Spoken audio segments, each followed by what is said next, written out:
Na wallahi Mansuure fudhadhus hin fudhatiinis wanta sitti barbaadu garuu yookaan uummata si bira jirutti wanta inni barbaadu fammasuuf yookaan tiiktokarii waan argee kanaaf miti.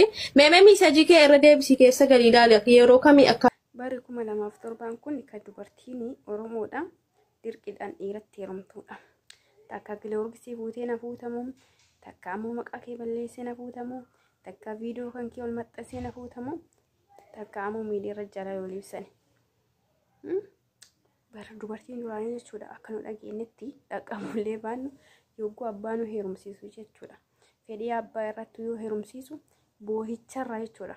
Boohicharraa gaggabdiidhaan gaafa cidhaasani. Ta'ammaa jechuun gammachuurraa gaggabdi. Barri bara akkamii ta'e namoota bara wallaalee barannu wallaalee hin beekan. Ani maa wal jaalatanii miti walaa jaalatanii maaliidhaaf jaalala jaalachuuf takka jaalatamuudhaaf paaspoortii siin gaafatu waraqaa eenyummaa siin gaafatu bareedinaaf fokkina kan kee siin gaafatu jaalalli si qabe taanaan jaalaluma si qabe kala jaalala inuma jaalatta maaliif jaalalli kennaa waan ta'eef kanaaf murtaa'u namarratti maa akkas ta'e jechuun garuu ni jira akkaataa itti ibsatanii akkaataan jaalala kan itti ibsatanii namni an jaaladhe kun ammoo fiixaan na bahamuu fiixaan nan bahuu namni an jaaladhe kun nama jireenya kee ufafotti jechuun ufafoo itti fuufummoo itti hin fuufneedha. Sun abbaan laallate jechuudha. An keessaa warri miidiyaa dhufee amma ebaluu kiyyaaf jaaladhe ebaluu kiyyaaf duu ebaluu kiyyaaf ka'e jedhu kun jechuudha. Osoo wal fuudhanii gammachumaa waliin jiraatanii garuu gammachumaadha waliin jiraatanii osoo wal fuudhanii kan keenyaadhaa fi namni tokko dubartii takka dhiira takka kaatee osoo jaalatte jechuudha. Osoo inni miidiyaa kana tole jedhee ka fuudhu ta'e gammachumaa waliin jiraatti gammachumaadhaan yaani jaalala dhugaa san kennitee fi jaalala fudhattee waliin jiraatti. In maatiin nama dhibate qooni ulfaata. Jireenyaan ta'uu yoo maqaballeessi intalli ebaluu akkas taate intalli ebaluu miidiyaa irratti baateetiin jaalala gurbaa tokko ibsitee buutti jedhanii maqaa yoo sidhaan malee jireenyaan taa'ee yaaduun akka kayyatti. Garuu assalaamu alaykum warahmatullahi wabarakatuh ummata qashtii jirra jirtu baga jiraatan marti keessanuu jiru anaa dhufu isiniin dhee jira. Barri bara 2007 kun bara jaalalaati. Inshallah rabbiin jaalala dhugaa nuuf haa godhu biyya keenya illee rabbi nagaa haa buusu. Ani ijoollee keenya shamarraniitu na ajaa'iba dhugaa rabbi. Maaliin isa ajaa'ibaa hojjettanii? Maa jaalattee miti? Haa jaalattu. Jaalalli kennaadha. Garuu kennaa kan akkaataatti fayyadamu beekuu qabaattan ijoollee keenya shamarranii dogongorinaa. Akka ebaluu sirba morma nama jalleessa jedhan. Dhugaa rabbi akka ebaluu sirbaa sun morma nama jalleessaa ni jaasuun dhugaadha. Sababni isaa jechuudha. Dubartiin takka miidiyaarra nama tokko jaalatteedhaaf itti heerumteef dirqamaatti jaalattee itti heerumuun hin qabdu jechuudha. Keessaafuu jaalalli miidiyaa fiixan bahu. Ijaaramuufillee ni jarjarama, dhiigamuufillee ni jarjarama jechuudha. Warri miidiyaarra wal jaalatte miidiyaarra wal hiikaa jiran argitan jechuudha. Garuu ijoolleen keenya shamarranii keessaafuu ijoolleen keenya biyya namaa jirtani maqaa waliin nu qaba. Ani hamtu yoo ta'e sababa kiyyaadhaaf dubartii biyya araba janii ittiin nu arrabsan jechuudha. Ani nama hamtu gadhee waa hamaa dalaga ta'e anaaf jecha maqaa ijoollee shamarranii warra kaayyoo qabu bada jechuudha. Ani kana ajaa'ibe jechuudha. Hayya ofii itti cinnee miti. Ofii akka feene godhannaa miti. Ofii nama arrabsinaa miti. Ofii afaan seelaa dubartii irraa bahuu hin qabaanne baafne namaan arrabsinaa miti. Haya baay'ee. Ani jireenya kan koo jiraataa jira. Akka ta'etti guyyaatoo jedhu. Jireenya haadhaaf abbaa kiyyaa baadiyyaa keessatti wanni kun waan miidiyaati qabu jechuudha. Boru argan yookiin dhageeffatan isaaniidhaaf maali yaadaan maaf hin jirre. Kun hundumtuuyyuu guddisa mana keessaati dhugaa dubbachuudha. Ilmoon kan kee akkuma ati guddifattetti akkuma ati qarattetti siif qaramti. Gaafa ati muuziqaa irra guddisti ilmoon kee illee muuziqaa mataati jechuudha. Gaafa ati quraana irratti guddisti quraanuma siif taati jechuudha. Hafizuma quraana siif taati jechuudha.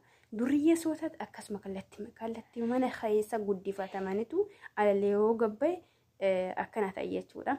Rabbiin nama maqaa takka maqaa ofii eegu. Egaa maqaa ofii eenyu ammoo dirqama maqaa maatii keetiif jettee fedhinnaa si jiru yookiin keessoo maraadhu si godhu san ofii cabsitee jiraachuu qabaatte jechuudha. Maaliidhaaf ati yoo duutellee jechuudha. Ati yoo duutellee maatiin keellee yoo dhumanillee jechuudha. Wanni adda sirra dalagdu kun jechuudha eenyuma deeman intallee baluu sun bara wayii akkana taatee jedhan. Akka Oromoo mammaakutti gowwaa fooraqanni waan qabe gadi dhiisuu jedhan. An yaada sanii afoo dhaabbadha maaliidhaaf? Gowwaa fooraqata osoo hin taane gowwaa fi miidiyaa waan qabe gadi dhiisu. Waraqanni turtii keessa bifa isaa jijjiiratee barreeffama sanillee dagaatama jechuudha. Turtii keessa barreeffamni sun siif dubbifamuu carraa dhabuu dandeetta. Ana akka kiyyatti gowwaa foraqatu osoo hin taane miidiyaadhaaf gowwaa waan qabe gadi hin dhiisu. Dhugaa rabbii wanni miidiyaan qabe yaani yeroo kamiinuyyuu haga fedhi maanta inshaallah addunyaan tun fedhii rabbiiti waliin garagaltotti akkasuma deema jechuudha. Kanaaf waan gaarii osoo baasne namallee yoo jaalanne keessoon dhanne takkaayyuu nama isatti dhiyaanu dubbisne akkasii hin jaalatini miti maa dubartiin illee jaalala gaafachuu haraamaa miti garuu akkaataa itti jaalattu suni nama sheekallee sin irratti yaa rabbi fatwa abbaa qabdi dubartiin jaalattee gaafachuu haraamaa miti jedhan akkaan dhagayetti. Hayyee garuu kallattiitti ibsattuu sun kakaraa haraamii jedhamu kakaraa halaaliiti. Inni sun addaan baafamuu qabaata. Warreen amma baluu jaaladhe jinni jaaladhe jaankaa jaaladhe yani miidiyaa kanarra taa'anii buuhan kun ijoollee shamarranii jechuudha. Hanga miidiyaan irra baatee ebaluu boottu san osoo keessa balbala cufattee jechuudha. Yaa rabbi gurbaa kuyyoo anaaf keerii qabaate na jalan dabarsin jettee rabbiin kadhatte wallahi rabbi hiree kan kee godhuu danda'a jechuudha. Maaliidhaaf rabbi boottee kadhatte waan ta'eef yoo dhugumaan jaalatte jechuudha. Fakkeessa fooloodhaaf jecha nama guddaa sila nama maqaa Oromoon hin qabdi jedhanii yaadan keessa amma Mansuur rabbi umurii isaa haa dheeressu anaafis waa godheetii miti isaa waa baay'ee akkasii hiyyeessa waa godhullee argii hin beeku keessuudhaan uffate waan khayrii dalagachuu danda'a waan ta'eef silaa kun nama miidiyuma argina dubbanna waan ta'eef keessa nama rabbitu beeka dhugaa jechuudha. Garuu nama akkanaa kana akkas ilaalcha siif jaaladhee siif du'ee maal ta'ee ol ka'ee gaddeebee jennee xiqqoo si miidiyaarratti nama guddaa kan akkas kun gaarii miti jedhanii maan jaalattee miti haa jaalattu rakkoo miti garuu jaalalisii kana keessoodhaan maa ibsiniif ofiillee dadhabdu hiriyootatti namni namaadhaan durfama waan ta'e oduuwwan akkasiisan keessoodhaan walii ibsanii irra bareeda jechuudha. Boru amma yeroo darbee jechuun Nasraan Gorsuun rabbii haa qajeelchu anallee isin wajjin haa qajeelchu ustaaza ibsaa sila qaroo ija keenyaa ija islaama namni ilaalu jaaladhi jettee afaan baatee dubbatte jechuudha. Yeroo sanitti hayyuun jechuudha. Rabbi umurii isaan haa dheeressu ustaaza keenyallee maana jaalattee jedhee miidiyaa deebiin kennineef. Maal jedhanii ani wanna miidiyaa miidiyumarra qabadha jedhan. Wanna miidiyaa miidiyumarratti qabadhaa jedhan gaafa isaan an dhiisee fi aniitiin irra darbanii jechuudha. Wanni sun baatii hedduu fudhate jechuudha. Wanni fokkisa. Amma dhiyeenya kana keessa suura lama wal dhungatu tokko fidanii ustaaza kennaa fi intala kana walitti qabanii jechuudha. Nasraa walitti qabanii akka isaan akkas godhan jechuudha. Waan fokkisa isa irra dalagan wallahi hangaafa isa hedduu rifadhe dhugaa rabbi. Waan jedhu dhabe keessuma kiyya kana na ligidaa maalidhaa fi nama guddaa kana nama silaa namni barbee umriidhaan guddatteedhaaf guddaa hin taatu. Yoo rabbi sadarkaa siif kennate guddama yeroo kamiinuu. Nama hagas ulfaatu kana ija qaroo kenna ijoollee lafa ol dhufaa jiru waa baay'ee isa eenyu kan fuudhanii suuraa isa irra hidhanii waan fokkasa isa irra dalaga jechuudha warri miidiyaadha. Warri miidiyaa kun rabbiin haa qajeelchu anaan dabalateeti. Anaan dabalatee haa nu qajeelchu malee akkaataa nu taanu akkaataa nutti keessummeessuun akkaataa nu miidiyaa kana itti fayyadamnu nu harka wal'ee jira. Yeroo amma namni maal dubbadhee warri narraa boohuu sun jechuudha anaan dabalatee jechuudha waan kana odeessu ofii keessaa baheeti miti.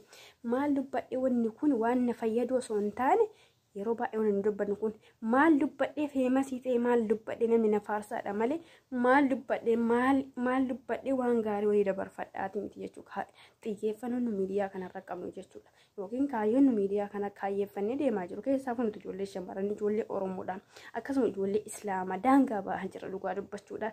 Rabbi nu haa qajeelchu hunda keenya rabbi sin haa qajeelchu siniin jedhee jira.